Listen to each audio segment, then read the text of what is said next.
সুপ্রিয় শিক্ষার্থী বন্ধুরা, তোমরা সবাই কেমন আছো? আশা করি সবাই ভালো আছো। আমিও ভালো আছি। আমি অসীম কুমার হালদার, সহকারী শিক্ষক, ঈশান ইনস্টিটিউশন, ফরিদপুর। ঈশান ইনস্টিটিউশন ভার্চুয়াল স্কুলের পক্ষ থেকে তোমাদের সবাইকে শুভেচ্ছা ও অভিনন্দন। আজ আমি তোমাদের নবম ও দশম শ্রেণীর ব্যবসা উদ্যোগের অষ্টম অধ্যায় নিয়ে আলোচনা করব। তো অষ্টম অধ্যায়ে দেখো, অষ্টম অধ্যায় আছে হলো কি ব্যবসা প্রতিষ্ঠানের ব্যবস্থাপনা। ব্যবসা প্রতিষ্ঠানের ব্যবস্থাপনা, তো ইংলিশ নাম হচ্ছে management of business organisation. Management of business organisation. তো ব্যবস্থাপনা হচ্ছে অন্য লোকদের সামর্থ্যকে কাজে লাগিয়ে কোনো কাজ করিয়ে নেওয়ার দক্ষতা ও কৌশল। আবার দেখো, ব্যবস্থাপনা হচ্ছে অন্য লোকদের, মানে ব্যবস্থাপনা হচ্ছে এমনই, মানে সব এক জায়গা করে, মানে অন্য লোকদের সামর্থ্য, অন্য লোকদের যে সামর্থ্য আছে তাদের কাজে লাগিয়ে কোনো কাজ করিয়ে নেওয়ার দক্ষতা কৌশলকে ব্যবস্থাপনা বলা হয়। তো আবার বলা যেতে পারে আধুনিক ব্যবস্থাপনার জনক বলে পরিচিত হেনরি ফেওল এর মতে ব্যবস্থাপনা হলো পূর্বানুমান ও পরিকল্পনা, সংগঠিতকরণ, নির্দেশনা, সমন্বয় সাধন ও নিয়ন্ত্রণের সমষ্টিকে বোঝায়। আবার বলা যেতে পারে পূর্ব নির্ধারিত লক্ষ্য অর্জনের জন্য সম্পাদিত কার্যাবলীকে ব্যবস্থাপনা বলা হয়। তো এখন ব্যবস্থাপনার কিছু কার্যাবলী রয়েছে, সে কার্যাবলী কি কি দেখো। মানে আমরা আগে থেকেই বলছি যে পূর্ব নির্ধারিত লক্ষ্য অর্জনের সম্পাদিত কার্যাবলীকে ব্যবস্থাপনা বলা হয়। তো ব্যবস্থাপনার প্রথম যে কার্যাবলী সেটা হচ্ছে কি পরিকল্পনা। তো পরিকল্পনাটা কি সেটা জানতে হবে আমাদের। পরিকল্পনা হচ্ছে প্ল্যানিং। তো পরিকল্পনা হচ্ছে ভবিষ্যৎ কার্যক্রমের দিক নির্দেশনা। তো কোনো ব্যবসা সংগঠনের পূর্ব নির্ধারিত লক্ষ্য অর্জনের জন্য ভবিষ্যতে কি কাজ করতে হবে, কিভাবে করবে, কে করবে, কখন করবে তা নির্ধারণ করা হচ্ছে পরিকল্পনা। আর এটা হচ্ছে ব্যবস্থাপনা প্রথম কার্যাবলী। দ্বিতীয়ত আছে সংগঠিতকরণ, অর্গানাইজেশন। ব্যবসার প্রয়োজনীয় সকল মানসিক ও বস্তুগত উপকরণ এবং সম্পদকে যথাযথভাবে ব্যবহার করার কর্মীদের দায়িত্ব, ক্ষমতা বন্টন, আত্মসম্পর্ক তৈরির কার্যাবলীকে সংগঠিতকরণ বলা হয়। এরপর আছে কি কর্মী সংস্থান। প্রতিষ্ঠানের অন্যতম উপাদান হচ্ছে হলো কি কর্মী সংস্থান বা কর্মী বাহিনী। কর্মী বাহিনীকে ব্যবসায়ের অন্যতম মানবিক সম্পদ হিসাবে বিবেচনা করা হয়। কার্য সম্পদের জন্য উপযুক্ত কর্মী সংগ্রহ, মানে কিভাবে প্রতিষ্ঠান ভালো করা যাবে, প্রতিষ্ঠানের সুনাম আনা যাবে, সে বিষয়ে নির্বাচন করা বা কর্মীদেরকে প্রশিক্ষণ প্রদান দিয়ে আরো ভালো কিছু করার চেষ্টা করা। এরপরে নির্দেশনা দান। ব্যবসা প্রতিষ্ঠানের পরিকল্পনা বাস্তবায়নের জন্য কর্মীদের আদেশ নির্দেশ প্রদান করাকে নির্দেশনা বলা হয়। যে আদেশ নির্দেশ, ব্যবসা প্রতিষ্ঠানে একজন আদেশ করতে পারে বা নির্দেশ দিতে পারে, এটা এভাবে নয়, এটা এইভাবে করলে ভালো হবে, সেটা আদেশ নির্দেশ, এটাকেই বলা হয় নির্দেশনা। তো ব্যবস্থাপক কর্মীদের কোন কাজ কখন কিভাবে করবে সেটা নিয়ে চিন্তা ভাবনা করা। প্রেষণা দান। এরপরে হচ্ছে প্রেষণা দান। তো প্রতিষ্ঠানের কর্মীদেরকে কাজের প্রতি আগ্রহ ও সন্তুষ্টমূলক কাজ করার জন্য অগ্রগতি বাড়িয়ে দেওয়ার নামই হলো প্রেরণা। মানে কর্মীকে যদি একটু ভালো নজরে দেখা যায়, মানে ভালো কাজ করতেছে, তার জন্য একটু পারিশ্রমিক বাড়িয়ে দেওয়া হয়, তাহলে কর্মীরা কাজ করতে উদ্বুদ্ধ থাকে। এরপরে সমন্বয় সাধন। সমন্বয় সাধন প্রক্রিয়া ব্যবসা সংগঠনের কর্মী ও বিভিন্ন বিভাগ উপবিভাগের মধ্যে কার্যকর যোগাযোগ স্থাপন করা, এটাই হচ্ছে সমন্বয় সাধন। নিয়ন্ত্রণ মানে কন্ট্রোল করা। ব্যবসা প্রতিষ্ঠান দেখা গেল কর্মীরা কোনো ভালো মতো কাজ করতেছে না, সেটাকে ভালোভাবে বুঝিয়ে দেওয়ার ক্ষমতাকে বলা হয় নিয়ন্ত্রণ। পরিকল্পনা অনুযায়ী কার্য সম্পাদিত হচ্ছে কিনা তা তদারকি করা, মানে ত্রুটি বিচ্যুতি হচ্ছে কিনা সেটা দেখা। যদি ত্রুটি বিচ্যুতি হয় বা কোনো খারাপ কিছু হয়, সেটা বলে দেওয়া বা বুঝিয়ে দেওয়াকে নিয়ন্ত্রণ বলা হয়। তো এখন আমাদের ব্যবস্থাপনা কার্যাবলী কয়টি? মোট হচ্ছে 7টি। তাহলে আমাদের যদি প্রশ্ন আসে ব্যবস্থাপনা কার্যাবলী কয়টি ও কি কি, সেগুলো তো আমরা লিখতে পারবো, তাই না?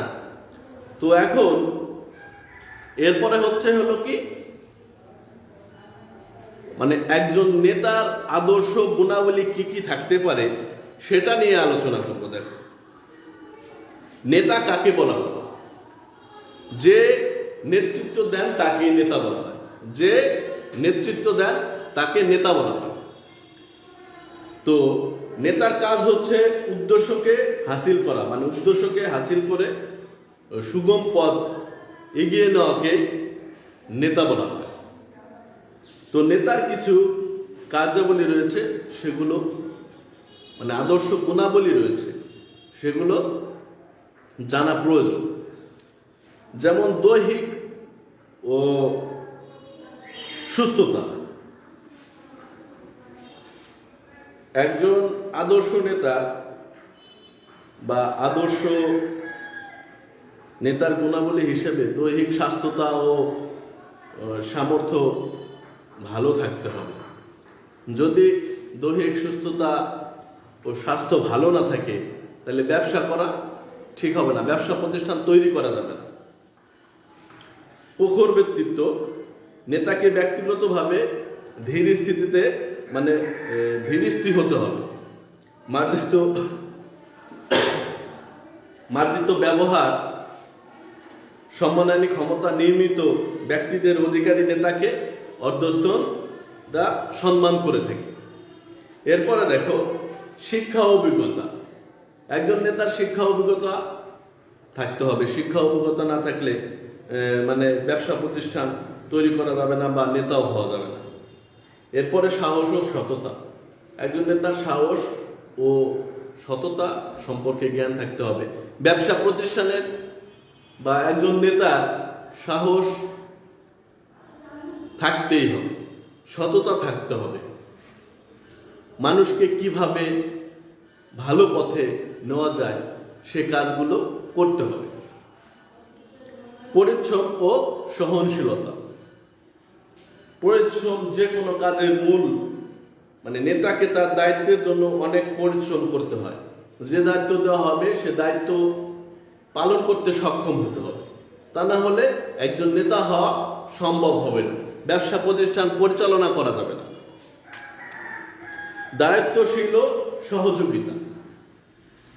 দায়িত্বের প্রতি নেতার একজন অনুসারীদের জন্য অনুপ্রেরণার কারণ বা অন্যদিকে সকলের একটি সহযোগের মনোভাব প্রাতিষ্ঠানিক লক্ষ্য অর্জনকে সহায়তা করে তোলে।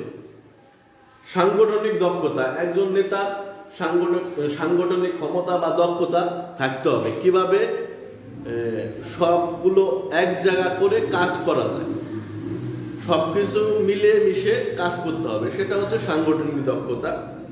মানবিক সম্পর্ক অনুধাবন। একজন নেতার মানবিক সম্পর্ক অনুধাবন করতে হবে, কিভাবে মানুষের সাথে সম্পর্ক তৈরি করতে হবে, কিভাবে ভালো ব্যবহার করতে হবে, কিভাবে সুসম্পর্ক তৈরি করলে ব্যবসা প্রতিষ্ঠান টিকে থাকবে। এর জন্য নেতার মানবিক সম্পর্ক গড়ে তুলতে হবে। সিদ্ধান্ত গ্রহণের ক্ষমতা, যথা সময়ে সিদ্ধান্ত গ্রহণ নিতে হবে। সিদ্ধান্ত গ্রহণ যেভাবে যেটা ভালো হবে সেটা করতে হবে, তা না হলে অনেক সমস্যার সম্মুখীন হতে পারে। বা জেন্ডার সচেতনতা, জেন্ডার হচ্ছে নারী পুরুষ সবার সাথে ভালো ব্যবহার, মার্জিত ব্যবহার, সুন্দর আচরণ, এগুলো ভালো করতে হবে, তাহলে একজন নেতা হওয়া সম্ভব হবে আর ব্যবসা প্রতিষ্ঠান সম্পর্কে ধারণা লাঘব হবে। তো তোমাদের ব্যবসা প্রতিষ্ঠানের ব্যবস্থাপনা কার্যাবলী নিয়ে আলোচনা করলাম। এরপরে আদর্শ নেতার কি কি গুণাবলী থাকলে পরে একজন নেতা হওয়া সম্ভব হবে সেগুলো নিয়ে আলোচনা করা হলো। এখন দেখো, এরপরে হলো কি অর্থায়নের উৎস। অর্থায়নের উৎস, ব্যবসা অর্থায়নের উৎস, যে কোনো ব্যবসা প্রতিষ্ঠানের জন্য অর্থ মূলধনের প্রয়োজন। যে কোনো ব্যবসা প্রতিষ্ঠানের জন্য অর্থ মূলধনের প্রয়োজন। মূলধন ছাড়া ব্যবসা করা সম্ভব হবে না, ব্যবসা করা যাবে না। কিভাবে ব্যবসায় উন্নতি করা যাবে সে বিষয়ে চিন্তাধারা করতে হবে। কোথায় গেলে অর্থ পাওয়া যাবে, কোথায় গেলে অর্থায়নের উৎস খুঁজে পাওয়া যাবে সে ব্যবস্থা করতে হবে আমাদের। তো এর জন্য কিছু কিছু উৎস থাকতে পারে, সেটা নিজস্ব তহবিল, নিজস্ব আত্মীয় স্বজনের নিকট থেকে উৎস মানে অর্থের উৎস খুঁজে পাওয়া যেতে পারে। তারপরে নিজস্ব তহবিল, নিজস্ব কিছু তহবিল থাকে, সেগুলো নিয়ে ব্যবসা প্রতিষ্ঠান তৈরি করা যেতে পারে। এরপরে বাণিজ্যিক ব্যাংক, যদি কখনো অর্থের প্রয়োজন হয় তাহলে বাণিজ্যিক ব্যাংক থেকে টাকা উত্তোলন করা যেতে পারে। এরপরে সমবায় ব্যাংক, একই কথা। গ্রামীণ ব্যাংক, গ্রামীণ ব্যাংক ছোট আকারে ব্যবসা প্রতিষ্ঠানের জন্য স্বল্পমেয়াদী ঋণ প্রদান করে থাকে। কৃষি ব্যাংক, বাংলাদেশের কৃষি ব্যাংক ব্যবসা প্রতিষ্ঠান করার জন্য কৃষি লোন দিয়ে থাকে। বাংলাদেশ ডেভেলপমেন্ট ব্যাংক লিমিটেড, তো বাংলাদেশ ব্যাংক ডেভেলপমেন্ট লিমিটেড এটাও মানে প্রতিষ্ঠানদের বা ব্যবসায়ীদের লোন দিয়ে থাকে বা কোনো কাজ করার জন্য, ভালো কাজ করার জন্য উদ্বুদ্ধ থাকে। Bank of small industry and commerce, ক্ষুদ্র ব্যবসা শিল্পের দীর্ঘমেয়াদী অর্থায়নের অন্যতম উৎসগুলো bank of small industry and commerce, বেসরকারি উন্নয়ন সংস্থা। ব্যবসা প্রতিষ্ঠানের মানে ব্যবসা করতে হলে বেসরকারি উন্নয়ন সংস্থা থেকেও সুদের বিনিময়ে ক্ষুদ্র ব্যবসায়ীদের ঋণ দিয়ে থাকে। তাহলে আমরা ব্যবস্থাপনা কার্যাবলী, ব্যবস্থাপনা বা একজন নেতার গুণাবলী আর অর্থায়ন উৎস কিভাবে ব্যবসা প্রতিষ্ঠান তৈরি করা যাবে সেগুলো নিয়ে চিন্তা ভাবনা করলাম বা আলোচনা করলাম। তো শিক্ষার্থী বন্ধুরা, তোমরা সবাই ভালো থাকো, সুস্থ থাকো। আজ পর্যন্তই, সবাইকে ধন্যবাদ।